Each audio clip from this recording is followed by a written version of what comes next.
Welcome to robotics. All right, so today we're going to go through the different coordinate systems for the FANUC 200. We're going to start in joint. So in joint, when you press J1, it focuses on the base, moving it clockwise or counterclockwise. When you press J2, it focuses on joint 2, moving the end effector closer and further away from the base at joint 2. When you press joint 3, does the same thing, just up here, moving the end effector closer and further away from the base. Then at J4, we start getting nice little wrist action, turning the forearm. At J5, it starts moving the wrist where the very end of the robot is on J5.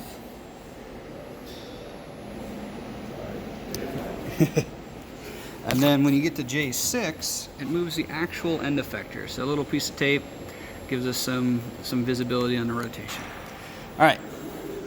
Now when we move to jig form or jog form, this is where the buttons start changing. So when you press J1, it actually moves the entire thing, focusing on the end effector further or closer to the base, moving it all, trying to keep the end effector kind of square.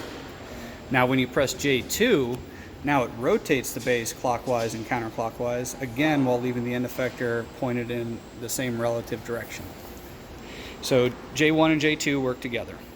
Now J3 and J4 work together in a similar way, but they focus on the upper joints more. So it focuses more on J3 and the wrist of J4.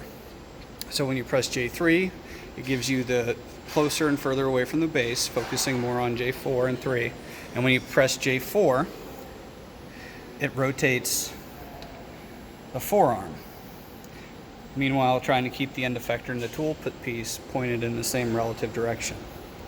Now that we move down to J5 and J6, J5 focuses on bringing the tool closer and further away from the base at the wrist piece, and J6 focuses on rotating it around the workpiece with the tool. Okay, so that's jig form or jog form. We'll get clarification on that later. Now the next one is tool. World. So when we hit world, the buttons, the J's still function somewhat similarly. J1 moving the entire robot and end effector forward and backwards from the base, keeping the end effector relatively positioned to the workpiece it's working on. J2, again, moves the base, but notice how this time it keeps that as almost parallel moving across the workspace. Now J3 and J4, J3 again focusing on joint 3, and if you move it up, it activates joint 4. Then when you go to joint 4 specifically, it focuses on rotating the end effector and the tool around the workpiece again. See how it moves slower, a little bit minute, smaller motions. Now when we go to joint 5 and joint 6, again, joint 5 focuses on the wrist, keeping the end effector and the tool piece focused on their little work area. And J6, still, this time it uses the entire robot to move the end effector and the tool around the workpiece. All right, last one is, I just broke my controller man. The last one is the tool function.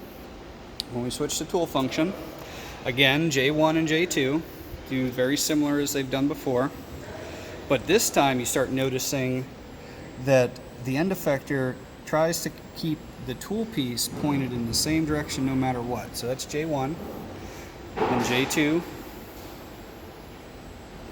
focuses on moving like that.